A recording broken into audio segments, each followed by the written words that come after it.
Hello friends, home cook মঞ্চুতে আপনাদের সবাইকে অনেক অনেক স্বাগত। আজ আমার রেসিপিতে থাকছে মটরশুঁটির ঘুগনি। একদমই নিরামিষ পদ্ধতিতে আমি এই রেসিপিটি বানাবো, আর ভীষণই সুস্বাদু হয় কিন্তু এই সিজনে এই রকম মটরশুঁটির ঘুগনি বানালে। নর্মাল মটরের ঘুগনি তো আমরা সারা বছরই খেয়ে থাকি, কিন্তু এই শীতের সিজনে মটরশুঁটির ঘুগনি বানিয়ে খাবেন, দারুণ হয় খেতে। তো এই ঘুগনিটি বানানোর জন্য প্রথমে আমি একটা ভাজা মশলা রেডি করে নেব, যাতে ঘুগনির স্বাদটা অনেক গুণ বেড়ে যায়। তো তার জন্য আমি এখানে এলাচ, দারচিনি, লবঙ্গ আর গোলমরিচ নিয়েছি। এই মশলাগুলোকে, এই গোটা মশলাগুলোকে কিছুক্ষণ আমি এইভাবেই নেড়ে চেড়ে ভেজে নিচ্ছি।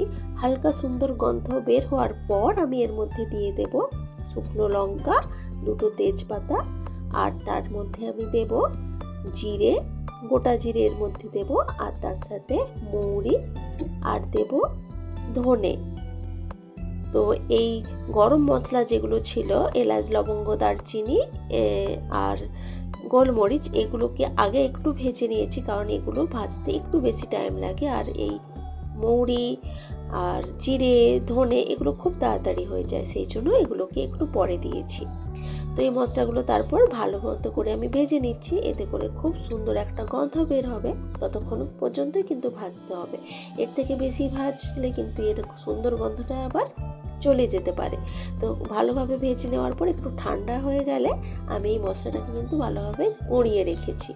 এরপর একটা কড়াইতে আমি কিছুটা সরষের তেল দিয়েছি। তেলটা ভালোভাবে গরম হয়ে যাওয়ার পর এখানে আমি দিয়ে দিচ্ছি কিছুটা ছোট ছোট করে টুকরো করে কেটে রাখা আলু। আলুগুলোকে এখন ভেজে নেব। আলুগুলোকে ভেজে নেওয়ার জন্য এর মধ্যে আমি দিয়ে দেব সামান্য নুন আর সামান্য হলুদের গুঁড়ো। নুন আর হলুদ গুঁড়ো দিয়ে আলুগুলোকে ভালোভাবে সুন্দর একটা কালার আসা পর্যন্ত ভেজে নিতে হবে।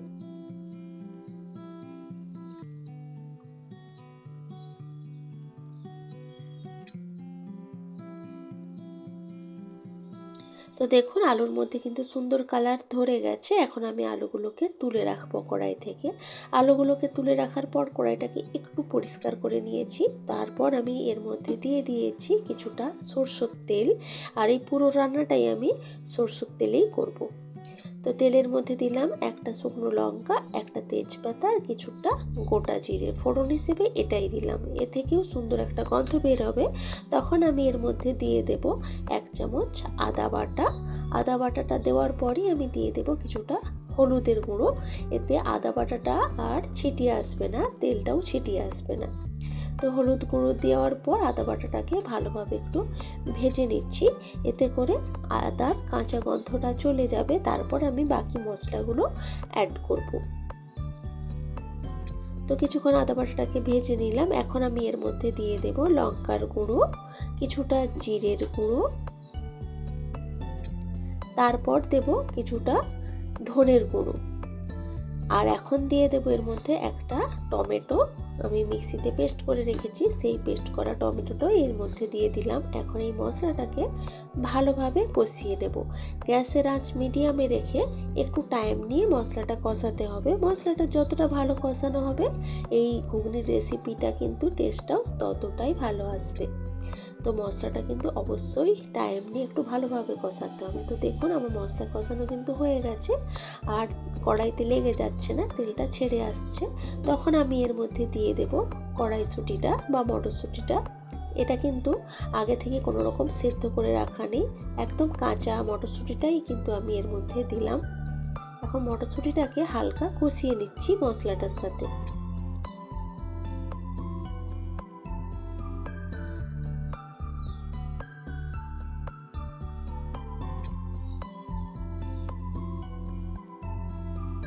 কিছুক্ষণ এইভাবে কষিয়ে নেওয়ার পর এখন আমি দিয়ে দিলাম আলুটা, যেটা আমি ভেজে রেখেছিলাম আগে থেকে, সেই আলুটাও এর মধ্যে মিশিয়ে দিলাম।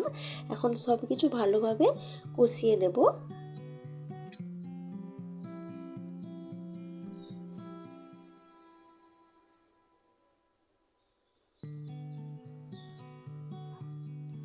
ভালোভাবে সব কিছু কষিয়ে নেওয়া হয়ে গেলে এর মধ্যে দিয়ে দেব পরিমাণ মতো জল।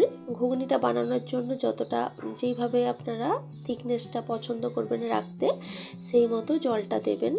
আর মটর আর আলুটাও একটু সেদ্ধ হতে লাগবে, তবে যেহেতু আলুটাও ছোট ছোট করে কাটা আছে আর ভাজার সময়ও কিছুটা সফট হয়ে গেছে, তো খুব বেশি টাইম কিন্তু লাগবে না সেদ্ধ হতে। আর মটরশুঁটিও তো খুব তাড়াতাড়ি সেদ্ধ হয়ে যায়। তো এখন আমি দিয়ে দিলাম স্বাদ মতো নুন। নুনটা দিয়ে একটু নাড়াচাড়া করে এখন এটা আমি ঢাকা দিয়ে দেব প্রায় 4 থেকে 5 মিনিট ভালোভাবে ফুটতে দেব। 4 থেকে 5 মিনিট মতো পর দেখুন ঢাকা খুলে দিয়েছি আর মটরশুঁটিটা সেদ্ধ হয়ে গেছে, কারণ মটরশুঁটিটা ভেসে আসছে, এতে করেই কিন্তু বোঝা যাবে যে মটরশুঁটিটা সেদ্ধ হয়ে গেছে। এখন তাও একবার একটু চেক করে নিলাম, দেখুন খুব ভালোভাবেই কিন্তু প্রেস করতে গলে যাচ্ছে। তো এখন আমি এর মধ্যে দিয়ে দেব সামান্য পরিমাণে চিনি।